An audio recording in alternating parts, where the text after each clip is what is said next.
3 seconds. Shaedon Sharpe to put it up and out, and it's an offensive foul anyway.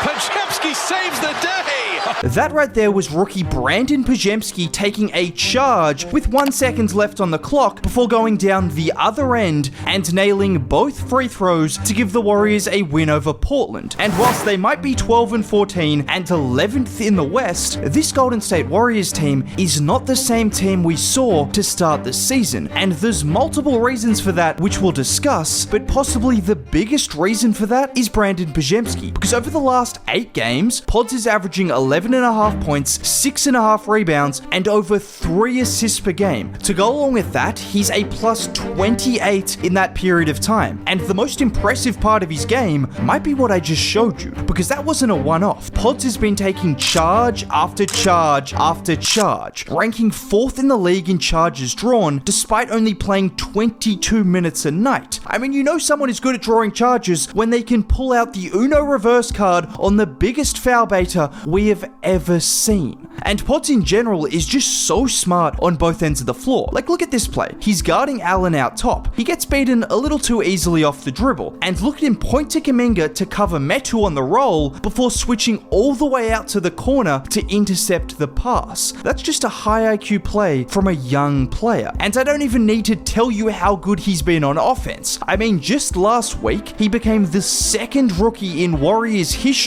to record 20 points, 10 boards, and 5 assists in a game. Do you guys want to guess who the other one was? I'll give you a hint.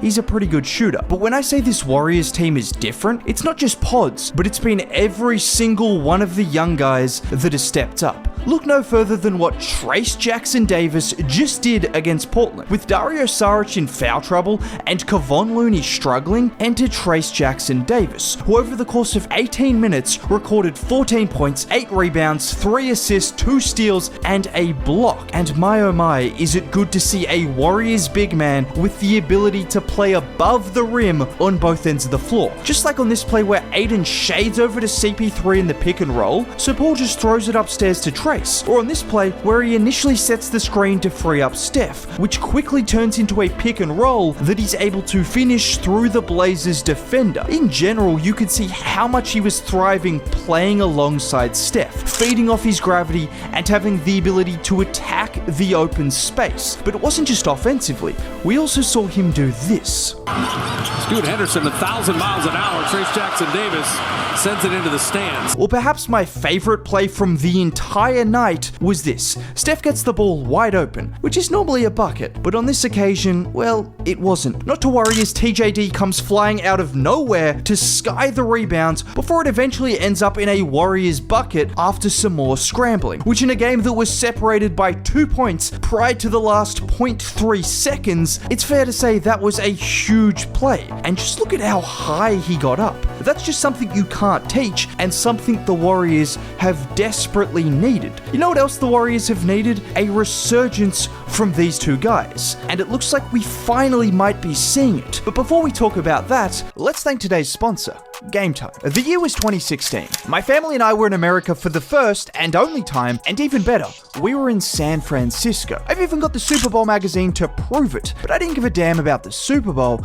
I was looking to watch Steph Curry and the Dubs in person. Unfortunately, that never happened because young me had no idea about Game Time and their ability to make dreams a reality, giving everyone an opportunity to purchase last-minute tickets at the lowest prices. But not only do they give you the best prices, before you even step foot in the arena, Game Time will show you the view your ticket provides. Just like so. So what are you waiting for? Download Game Time today for last-minute tickets at the lowest price. That's a guarantee. Download the Game Time app, create an account, and use code 7MAN for $20 off your first purchase. Terms apply. That's code SEVENMAN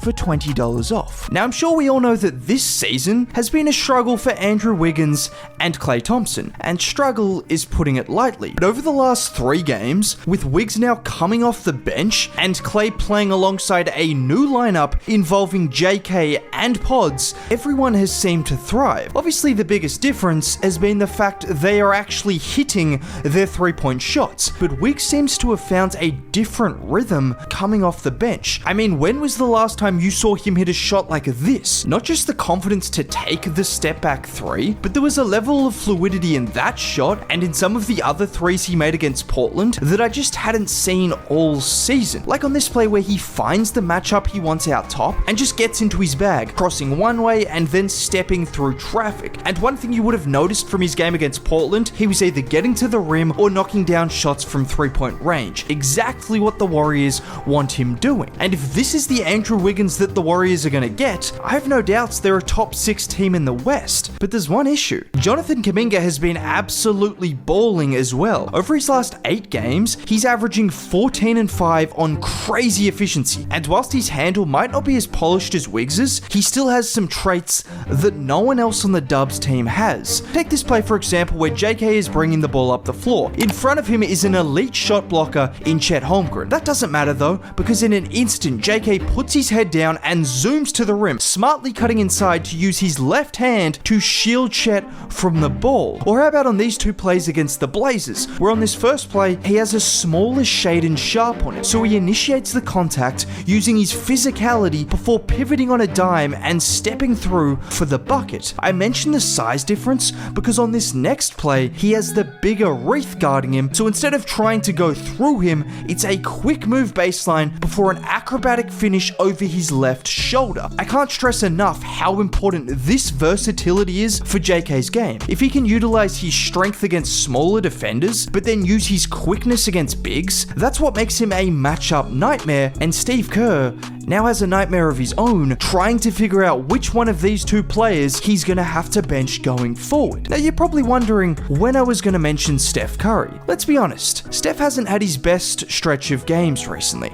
In fact, that would be an understatement, as this has been one of the worst 4-game stretches of his career, culminating in not making a 3 against Portland, which was the first time since 2018 that had happened. But amongst his struggle, I can tell you one thing. If he doesn't turn into Steph Curry in the 4th quarter against Brooklyn, the Warriors season might already be over. With the Warriors trailing by 1 and 7 minutes remaining against a Nets team with all the momentum, Steph did what only he can do. Steph starts by splitting the 2 defenders off the screen set by Saric and getting all the way to the cup. 30 seconds later, he gets Cam Thomas in front of him and all he sees is food, because he goes one way, back the other way, before one more crossover and a buttery finish. And at this point, we all knew what was about to happen, with Steph hunting Cam Thomas once more. This time he goes to the step back and it's nothing but net. And at this point, the Nets had absolutely no answer, as Steph continued to get bucket after bucket after bucket. And this quarter right here told us what we already knew. He's not washed. No matter what NBA Twitter tries to say, I refuse to believe someone who can go 7 of 7 from the field in a huge game, scoring 16 points in the 4th quarter alone, is washed. Not to mention on the season as a whole, Steph is still averaging 28 points on terrific efficiency. If that's washed,